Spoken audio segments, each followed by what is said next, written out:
Hello दोस्तों, तो कैसे आप सभी। आशा करता हूँ आप सभी अच्छे होंगे। तो लास्ट वीडियो में मैंने आपको क्वेश्चन दिया था कि फेसबुक ने अपने डिजिटल करेंसी का नाम बदल के क्या कर दिया।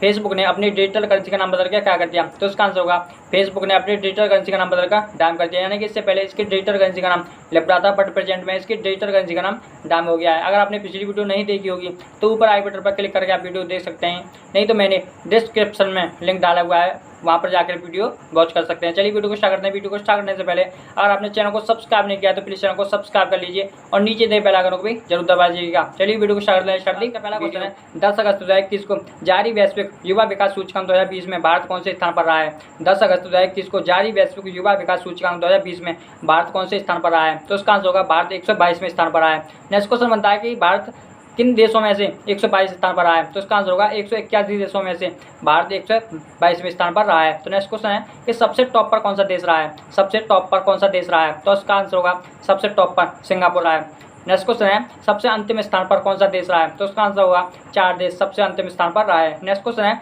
इस सूचकांक में कब तक के आंकड़े बताए गए हैं, इस इंडेक्स में कब तक के आंकड़े बताए गए हैं, तो उसका आंसर होगा इस इंडेक्स में 2010 से 2018 तक के आंकड़े बताए गए हैं। नेक्स्ट क्वेश्चन है इस इंडेक्स में विश्व में कितने % सुधार हुआ है, इस इंडेक्स में 2010 से 2018 तक विश्व में कितने % सुधार हुआ है, तो उसका आंसर होगा विश्व में 3.1% सुधार हुआ है। सर्वाधिक सुधार भारत में हुआ है। नेक्स्ट क्वेश्चन है, चलिए इस क्वेश्चन में से कौन कौन से क्वेश्चन बन सकते हैं वो हम सभी देखते हैं। तो पहला क्वेश्चन है वर्ल्ड प्रेस फ्रीडम इंडेक्स कौन जारी करता है, वर्ल्ड प्रेस फ्रीडम इंडेक्स कौन जारी करता है, तो उसका आंसर होगा रिपोर्टर्स विदाउट बॉर्डर इस इंडेक्स को जारी करता है। नेक्स्ट क्वेश्चन है इस इंडेक्स में भारतीय रैंक क्या आई थी, इस इंडेक्स में भारतीय रैंक क्या आई थी, तो उसका आंसर होगा इस इंडेक्स में भारतीय रैंक 142 आई थी। नेक्स्ट क्वेश्चन हमारा ह्यूमन डेवलपमेंट इंडेक्स कौन जारी करता है, ह्यूमन डेवलपमेंट इंडेक्स कौन जारी करता है, तो उसका आंसर होगा संयुक्त राष्ट्र विकास कार्यक्रम इस इंडेक्स को जारी करता है। नेक्स्ट क्वेश्चन है इस इंडेक्स में भारतीय रैंक क्या आई थी, इस इंडेक्स में भारतीय रैंक क्या आई थी, तो इसका आंसर होगा इस इंडेक्स में भारतीय रैंक 131 आई थी। चलिए नेक्स्ट क्वेश्चन की तरफ बढ़ते हैं। नेक्स्ट क्वेश्चन हमारा इंडिया किस इंडेक्स में पहली बार टॉप 50 में रहा है, इंडिया किस इंडेक्स में पहली बार टॉप 50 में रहा है, तो उसका आंसर होगा ग्लोबल इनोवेशन इंडेक्स में इंडिया पहली बार टॉप 50 में रहा है, यानी कि इसमें इंडिया की रैंक 48 आई थी। नेक्स्ट क्वेश्चन है SDG यानी कि सस्टेनेबल डेवलपमेंट गोल इंडेक्स में भारत का कौन सा राज्य सबसे टॉप पर रहा है, सस्टेनेबल डेवलपमेंट गोल इंडेक्स में भारत का कौन सा राज्य सबसे टॉप पर रहा है, तो उसका आंसर होगा भारत का केरल राज्य सबसे टॉप पर रहा है। नेक्स्ट क्वेश्चन है SDG में कितने गोल रखे गए थे, SDG में कितने गोल रखे गए थे, तो उसका आंसर होगा SDG में 17 गोल रखे गए थे और ये कब से कब तक रखे गए थे, तो उसका आंसर होगा ये 2015 से 2030 तक रखे गए थे। तो चलिए नेक्स्ट क्वेश्चन की तरफ बढ़ते हैं। Ease of doing business report कौन जारी करता है, ease of doing business report कौन जारी करता है, तो उसका आंसर होगा वर्ल्ड बैंक इसे जारी करता है। नेक्स्ट क्वेश्चन है इसमें इंडिया की रैंक कौन सी आई थी, इसमें इंडिया की रैंक कौन सी आई थी, तो इसका आंसर होगा 63 इसमें इंडिया की रैंक आई थी। तो चलिए सेकंड क्वेश्चन हमारा देश का पहला राष्ट्रीय समुद्री विरासत परिसर कहाँ बनाया जा रहा है, देश का पहला राष्ट्रीय समुद्री विरासत परिसर कहाँ बनाया जा रहा है, तो उसका आंसर होगा लोथल यानी गुजरात के अंदर देश का पहला राष्ट्रीय समुद्री विरासत परिसर बनाया जा रहा है। नेक्स्ट क्वेश्चन है इसका उद्देश्य क्या है, इस विरासत परिसर का उद्देश्य क्या है, तो आंसर होगा अंतर्राष्ट्रीय पर्यटकों को बढ़ावा देना इसका उद्देश्य है। नेक्स्ट क्वेश्चन है इस विरासत परिसर को कौन स्टार्ट करेगा, इस विरासत परिसर को कौन स्टार्ट करेगा, तो आंसर होगा पर्यटक मंत्री जी किशन रेड्डी इसको स्टार्ट करेंगे। नेक्स्ट क्वेश्चन है एक बहुत ही इंपॉर्टेंट क्वेश्चन बनता है हड़प्पा सभ्यता का महत्वपूर्ण बंदरगाह कौन सा है, हड़प्पा सभ्यता का महत्वपूर्ण बंदरगाह कौन सा है, तो आंसर होगा लोथल जो कि गुजरात के अंदर पड़ता है। ये हड़प्पा सभ्यता का महत्वपूर्ण बंदरगाह है। नेक्स्ट क्वेश्चन हमारा समुद्री संग्रहालय कहाँ स्थित है, समुद्री संग्रहालय कहाँ स्थित है, तो आंसर होगा लोथल यानी गुजरात के अंदर समुद्री संग्रहालय स्थित है। नेक्स्ट क्वेश्चन है जनजातीय संग्रहालय कहाँ स्थित है, जनजातीय संग्रहालय कहाँ स्थित है, तो आंसर होगा रांची झारखंड के अंदर जनजातीय संग्रहालय स्थित है। नेक्स्ट क्वेश्चन तीसरे क्वेश्चन की तरफ बढ़ते हैं। 11 अगस्त 2021 को किसने फैसलेस परिवहन सेवाएं लॉन्च की हैं, 11 अगस्त 2021 को किसने फैसलेस परिवहन सेवाएं लॉन्च की हैं, तो आंसर होगा दिल्ली सरकार ने यानी कि अरविंद केजरीवाल ने फेसलेस परिवहन सेवाएं लॉन्च की हैं। तो इसका उद्देश्य क्या है, यानी कि इसका उद्देश्य सारी सेवाएं ऑनलाइन दी जाएंगी, जैसे कि ड्राइविंग लाइसेंस बनवाना, एड्रेस चेंज करवाना, इसमें सारी सेवाएं ऑनलाइन दी जाएंगी।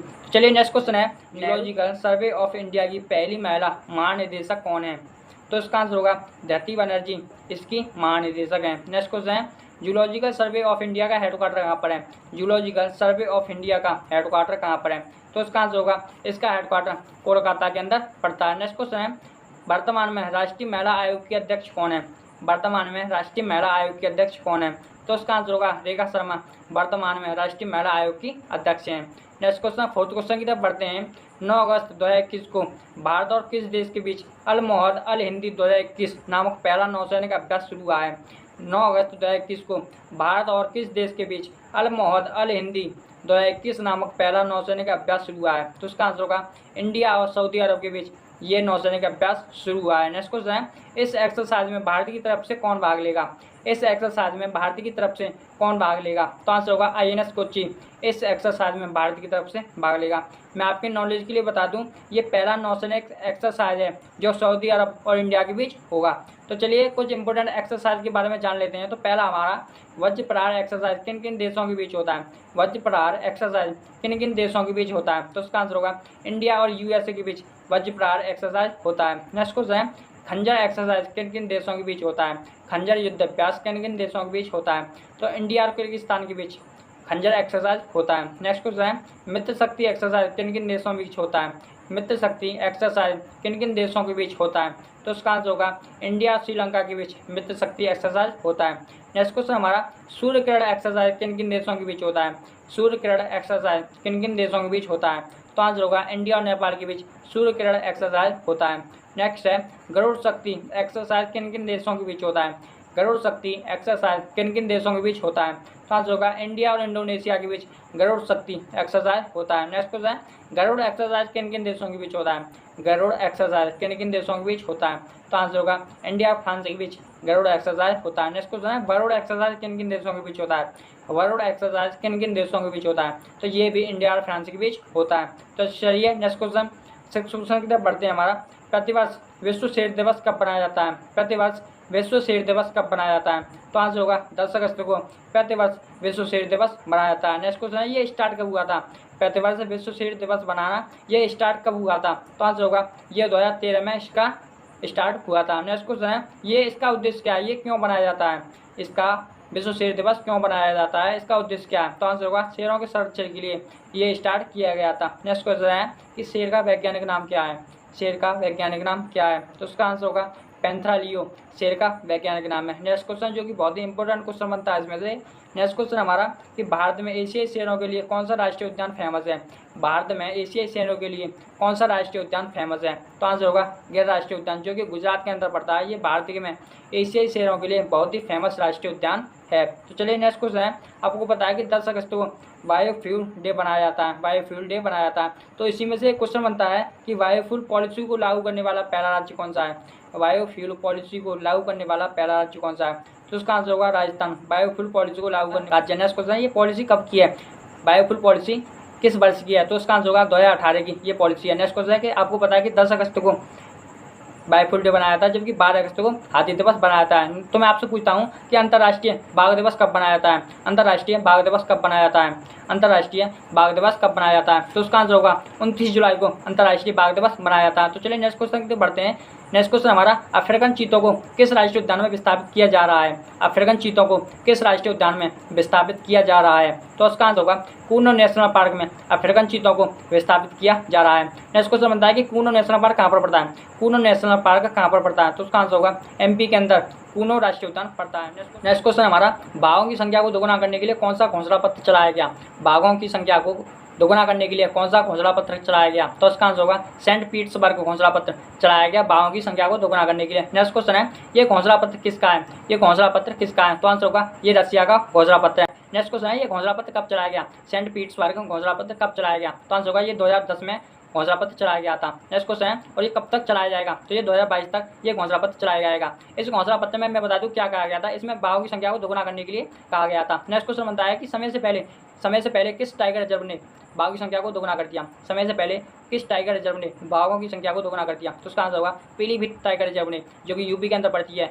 2022 से पहले इसने बाघों की संख्या को दोगुना कर दिया। नेक्स्ट क्वेश्चन है, इसके लिए इसे कौन सा अवार्ड दिया गया? पीलीभीत टाइगर रिजर्व को बाघों की संख्या को दोगुना करने के लिए इसे कौन सा अवार्ड दिया गया? तो उसका आंसर होगा T×2 अवार्ड इसे दिया गया था। नेक्स्ट क्वेश्चन हमारा कि भारत का पहला और नवीनतम टाइगर रिजर्व कौन सा है? भारत का पहला और नवीनतम टाइगर रिजर्व कौन सा है? तो उसका आंसर होगा, आपको पता है कि भारत में टोटल 52 टाइगर रिजर्व है, जिसमें से पहला जिम कॉर्बेट राष्ट्रीय उद्यान जो कि उत्तराखंड के अंदर पड़ता है, और 52वां जो कि नवीनतम है रामगढ़ बिजधारी जो कि बूंदी राजस्थान के अंदर पड़ता है। नेक्स्ट क्वेश्चन है कि भारत में सर्वाधिक बाघ कहाँ पर हैं? भारत में सर्वाधिक बाघ कहाँ पर हैं? तो उसका आंसर होगा MP के अंदर भारत में सर्वाधिक बाघ हैं, यानी कि इसमें कितने हैं? तो 526 MP के अंदर बाघ हैं। नेक्स्ट क्वेश्चन है, भारत में टोटल कितने बाघ हैं?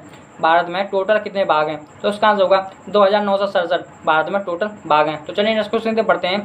प्रोजेक्ट एलिफेंट कब किस वर्ष का है? प्रोजेक्ट एलिफेंट किस वर्ष का है? तो उसका आंसर होगा 1992 का प्रोजेक्ट एलिफेंट है। नेक्स्ट क्वेश्चन है प्रोजेक्ट टाइगर किस वर्ष का है? प्रोजेक्ट टाइगर किस वर्ष का है? तो उसका आंसर होगा 1993 का प्रोजेक्ट टाइगर है। नेक्स्ट क्वेश्चन है प्रोजेक्ट लाइन किस वर्ष का है? प्रोजेक्ट लाइन किस वर्ष का है? तो उसका आंसर होगा अगस्त 2020 का प्रोजेक्ट लाइन है। तो नेक्स्ट क्वेश्चन 6 क्वेश्चन की तरफ पढ़ते हैं।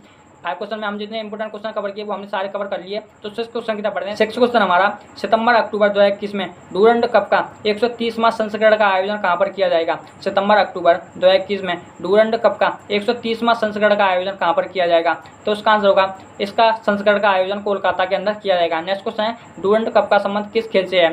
डूरंड कप का संबंध किस खेल से है? तो उसका आंसर होगा फुटबॉल से ये कप संबंधित है। नेक्स्ट क्वेश्चन है एशिया का सबसे पुराना फुटबॉल टूर्नामेंट कौन सा है? एशिया का सबसे पुराना फुटबॉल टूर्नामेंट कौन सा है? तो उसका आंसर होगा डूरंड कप एशिया का सबसे पुराना फुटबॉल टूर्नामेंट है। तो मैं आपकी जानकारी के लिए बता दूं ये सबसे पहले 1888 में हिमाचल प्रदेश में स्टार्ट हुआ था। तो चलिए नेक्स्ट क्वेश्चन की तरफ बढ़ते हैं। राइडर कप किस खेल से संबंधित है? राइडर कप किस खेल से संबंधित है? तो उसका आंसर होगा यह गोल्फ से संबंधित है। नेक्स्ट क्वेश्चन है संतोष ट्रॉफी किस खेल से संबंधित है? संतोष ट्रॉफी किस खेल से संबंधित है? तो उसका आंसर होगा यह फुटबॉल से संबंधित है। तो चलिए नेक्स्ट क्वेश्चन की तरफ बढ़ते हैं जो कि बहुत ही इंपॉर्टेंट क्वेश्चन है। पहला है हाल ही में यूरो कप किसने जीता? हाल ही में यूरो कप किसने जीता? तो आंसर होगा इटली देश ने हाल ही में यूरो कप जीता था। नेक्स्ट क्वेश्चन है हाल ही में कोपा अमेरिका कप किसने जीता? हाल ही में कोपा अमेरिका कप किसने जीता? आंसर होगा अर्जेंटीना ने हाल ही में कोपा अमेरिका कप जीता था। नेक्स्ट क्वेश्चन है इसमें कप्तान कौन थे? इसमें कप्तान कौन थे? तो उसका आंसर होगा लियोनेल मेसी इसके कप्तान थे। नेक्स्ट क्वेश्चन है फीफा वर्ल्ड कप 2018 का आयोजन कहाँ पर हुआ था? फीफा वर्ल्ड कप 2018 का आयोजन कहाँ पर हुआ था? तो उसका आंसर होगा रसिया के अंदर इसका आयोजन हुआ था। और ये फीफा वर्ल्ड कप 2018 किसने जीता था? तो आंसर होगा फ्रांस ने इस आयोजन को जीता था। नेक्स्ट क्वेश्चन है फीफा वर्ल्ड कप 2022 का आयोजन कहाँ पर होगा? फीफा वर्ल्ड कप 2022 का आयोजन कहाँ पर होगा? तो उसका आंसर होगा कतर दोहा के अंदर फीफा वर्ल्ड कप 2022 का आयोजन होगा। तो चलिए 7 क्वेश्चन की तरफ बढ़ते हैं। 7 क्वेश्चन क्या कहता है हमारा 10 अगस्त 2021 को भाला फेंक पुरुष एथलीटों की विश्व एथलेटिक्स रैंकिंग में नीरज चोपड़ा कौन से स्थान पर रहे हैं? 10 अगस्त 2021 को भाला फेंक पुरुष एथलीटों की विश्व एथलेटिक्स रैंकिंग में नीरज चोपड़ा कौन से स्थान पर रहे हैं? तो उसका आंसर होगा नीरज चोपड़ा दूसरे स्थान पर रहे हैं। तो पहले स्थान पर कौन रहे हैं? तो उसका आंसर होगा जॉनसन वेटर जो कि जर्मनी के रहने वाले हैं, ये पहले स्थान पर रहे हैं। नेक्स्ट क्वेश्चन है आपको बताया कि नीरज चोपड़ा ने टोक्यो ओलंपिक में कितने मीटर लंबा भाला फेंका? तो उसका आंसर होगा इन्होंने 87.58 मीटर लंबा भाला फेंका था, इसलिए इनको गोल्ड मेडल मिला था। नेक्स्ट क्वेश्चन है ये किस खेल से संबंधित है? तो ये जेवलिन थ्रो यानी कि भाला फेंक से संबंधित है। नेक्स्ट क्वेश्चन है नीरज चोपड़ा की याद में भाला फेंक दिवस कब बनाया जाएगा? तो आंसर होगा 7 अगस्त को नीरज चोपड़ा की याद में भाला फेंक दिवस बनाया जाया करेगा। नेक्स्ट क्वेश्चन है आपको पता है 7 अगस्त को कौन कौन से दिवस बनाए जाते हैं? तो पहला है हथकरघा दिवस 7 अगस्त को बनाया जाता है। नेक्स्ट क्वेश्चन है कि 7 अगस्त को ही पहली किसान रेल चली थी जो कि देववाड़ी से दानापुर तक चली थी। नेक्स्ट क्वेश्चन है भारत टोक्यो ओलंपिक में पदक तालिका में कौन से स्थान पर रहा है? भारत टोक्यो ओलंपिक में पदक तालिका में कौन से स्थान पर रहा है? तो इसका आंसर होगा भारत 48वें स्थान पर रहा है। यानी कि भारत ने टोटल कितने मेडल जीते? तो भारत ने टोटल 7 मेडल जीते थे, जिसमें से 1 गोल्ड था, 2 सिल्वर थे और 4 ब्रॉन्ज थे। नेक्स्ट क्वेश्चन है पहले स्थान पर कौन रहा है? तो आंसर होगा पहले स्थान पर यूएसए रहा, जबकि दूसरे स्थान पर चाइना रहा है और तीसरे स्थान पर जापान रहा है। तो नेक्स्ट क्वेश्चन है 8th क्वेश्चन की तरफ पढ़ते हैं। 8 अगस्त 2021 को किसने परमाणु सक्षम बैलिस्टिक मिसाइल गजनवी का सफल परीक्षण किया? 12 अगस्त 2021 को किसने परमाणु सक्षम बैलिस्टिक मिसाइल गजनवी का सफल परीक्षण किया? तो उसका आंसर होगा पाकिस्तान ने बैलिस्टिक मिसाइल गजनवी का सफल परीक्षण किया है। तो नेक्स्ट क्वेश्चन है ये कैसी मिसाइल है? तो उसका आंसर होगा परमाणु सक्षम बैलिस्टिक मिसाइल, यानी कि सतह से सतह में मार करने वाली ये मिसाइल है। नेक्स्ट क्वेश्चन है इस मिसाइल की क्षमता कितनी है? इस मिसाइल की क्षमता कितनी है? तो उसका आंसर होगा इस मिसाइल की क्षमता 290 किलोमीटर है। नेक्स्ट क्वेश्चन है कि नहरों का देश किसे कहा जाता है? नहरों का देश किसे कहा जाता है? तो आंसर होगा पाकिस्तान को नहरों का देश कहा जाता है। नेक्स्ट क्वेश्चन है कि झीलों का देश किसे कहा जाता है? झीलों का देश किसे कहा जाता है? तो आंसर होगा फिनलैंड को झीलों का देश कहा जाता है। नेक्स्ट क्वेश्चन है जो कि बहुत ही वेरी इंपॉर्टेंट क्वेश्चन है, एकीकृत निर्देशित मिसाइल विकास कार्यक्रम यानी कि IGMDP यानी कि indicated guided missile development programme के द्वारा कौन सी मिसाइलों का परीक्षण किया गया था? तो उसका आंसर होगा इसके अंतर्गत 5 मिसाइलों का सफल परीक्षण किया गया था। तो नेक्स्ट क्वेश्चन बनता है कि ये प्रोग्राम कब स्टार्ट हुआ था? ये प्रोग्राम कब स्टार्ट हुआ था? तो उसका आंसर होगा ये प्रोग्राम 1983 में स्टार्ट हुआ था और ये प्रोग्राम 2008 को समाप्त हुआ था। नेक्स्ट क्वेश्चन बनता है इस प्रोग्राम का संचालन किसने किया था? इस प्रोग्राम का संचालन किसने किया था? तो आंसर होगा डॉक्टर APJ अब्दुल कलाम के द्वारा इस प्रोग्राम का संचालन किया गया था। नेक्स्ट क्वेश्चन है कि इस प्रोग्राम के अंतर्गत कितनी मिसाइलें डेवलप की गई थी? इस प्रोग्राम के अंतर्गत कितनी मिसाइलें डेवलप की गई थी? तो इस प्रोग्राम के अंतर्गत 5 मिसाइलें डेवलप की गई थी। यानी कि इसको याद करने की ट्रिक है पटना, यानी P से बना पृथ्वी, A से बना अग्नि और T से बना त्रिशूल, N से बना नाग और A से बना आकाश, यानी कि ये प्रोग्राम एपीजे अब्दुल कलाम के द्वारा स्टार्ट किया गया था और इसके अंतर्गत 5 मिसाइलें डेवलप की गई थी। यानी कौन कौन सी थी? पृथ्वी, अग्नि, त्रिशूल, नाग और आकाश। नेक्स्ट क्वेश्चन हमारा कि हाल ही में भारत ने किस इंजन का सफल परीक्षण किया है? हाल ही में भारत ने किस इंजन का सफल परीक्षण किया है? तो आंसर होगा विकास इंजन का हाल ही में भारत ने सफल परीक्षण किया है। नेक्स्ट क्वेश्चन है इसका उपयोग कहाँ पर किया जाएगा? इस इंजन का उपयोग कहाँ पर किया जाएगा? आंसर होगा गगनयान के अंदर इसका उपयोग किया जाएगा। तो मैं आपसे पूछता हूँ कि गगनयान है क्या? गगनयान है क्या? तो इसका आंसर होगा भारत का पहला मानवयुक्त अंतरिक्ष मिशन है। नेक्स्ट क्वेश्चन है जो कि 9 क्वेश्चन है, चर्चा में रही जस्टिस आयशा मलिक किस देश से संबंधित है? चर्चा में रही जस्टिस आयशा मलिक किस देश से संबंधित है? तो इसका आंसर होगा ये पाकिस्तान से संबंधित है। मैं आपको बता दूं ये पाकिस्तान की पहली महिला मुख्य न्यायाधीश बनने जा रही हैं। तो चलिए नेक्स्ट क्वेश्चन 10 क्वेश्चन की तरफ बढ़ते हैं, जिसमें कि हम हिस्ट्री से प्रश्न देखेंगे। तो पहला प्रश्न हमारा सिक्कों के अध्ययन को क्या कहते हैं? सिक्कों के अध्ययन को क्या कहते हैं? तो इसका आंसर होगा न्यूमिस्मैटिक्स सिक्कों के अध्ययन को कहा जाता है। सेकंड क्वेश्चन हमारा जुते हुए खेत के प्रमाण कहाँ पर मिलते हैं? जुते हुए खेत के प्रमाण कहाँ पर मिले हैं? तो इसका आंसर होगा कालीबंगा जो कि राजस्थान के अंदर पड़ता है, इसमें जुते हुए खेत के प्रमाण मिले हैं। नेक्स्ट क्वेश्चन है मुंडकोपनिषद में यज्ञ की तुलना किससे की गई है? मुंडकोपनिषद में यज्ञ की तुलना किससे की गई है? तो इसका आंसर होगा टूटी हुई नाव से मुंडकोपनिषद में यज्ञ की तुलना की गई है। नेक्स्ट क्वेश्चन है संविधान सभा में राष्ट्रगान को कब अपनाया गया? संविधान सभा में राष्ट्रगान को कब अपनाया गया? तो इसका आंसर होगा 24 जनवरी 1950 को राष्ट्रगान को अपनाया गया था। तो चलिए 11 क्वेश्चन की तरफ पढ़ते हैं, जिसमें कि हम सांस के बहुत काल प्रश्न देखेंगे। तो पहला प्रश्न हमारा एबोला रोग का रोगकारक कौन है? एबोला रोग का रोगकारक कौन है? तो उसका आंसर होगा एबोला वायरस एबोला रोग का रोगकारक है। नेक्स्ट क्वेश्चन है नेत्र प्रत्यारोपण में किसका प्रत्यारोपण होता है? नेत्र प्रत्यारोपण में किसका प्रत्यारोपण होता है? तो उसका आंसर होगा कार्निया का नेत्र प्रत्यारोपण में प्रत्यारोपण होता है। नेक्स्ट क्वेश्चन है तारक का पादप कोशिका में पाया जाता है या नहीं? तारक का पादप कोशिका में पाया जाता है या नहीं? तो उसका आंसर होगा नहीं, तारक का पादप कोशिका में नहीं पाया जाता। नेक्स्ट क्वेश्चन है RH फैक्ट्री की खोज किसने की? RH फैक्ट्री की खोज किसने की? तो आंसर होगा वीनर और लैंडस्टीनर ने RH फैक्ट्री की खोज की थी। तो चलिए नेक्स्ट क्वेश्चन 12 क्वेश्चन की तरफ बढ़ते हैं, जिसमें कि हम इंपोर्टेंट बुक्स के बारे में जानेंगे। तो पहली बुक है हमारी व्हाइट टाइगर बुक किसकी है? व्हाइट टाइगर बुक किसकी है? तो उसका आंसर होगा अरविंद अडिगा की ये बुक है। नेक्स्ट बुक है हमारी द लिविंग माउंटेन किसकी बुक है? द लिविंग माउंटेन किसकी बुक है? तो उसका आंसर होगा अमिताभ जी की ये बुक है। नेक्स्ट बुक है द लाइट ऑफ एशिया किसकी बुक है? द लाइट ऑफ एशिया किसकी बुक है? तो आंसर होगा जयराम नरेश की ये बुक है। नेक्स्ट क्वेश्चन है 13 क्वेश्चन लिखिए आई एम नॉट मसीहा ये किसकी बुक है? इसका आंसर आपको कमेंट सेक्शन में देना है। तो आई होप आपको वीडियो अच्छा लगा होगा। अगर वीडियो अच्छा लगा हो तो चैनल को सब्सक्राइब एंड लाइक जरूर करिए। तो चलिए वीडियो को एंड करते हैं मोटिवेशन लाइन के साथ कि मंजिल ने हौसलों से कहा तेरे बस की बात नहीं।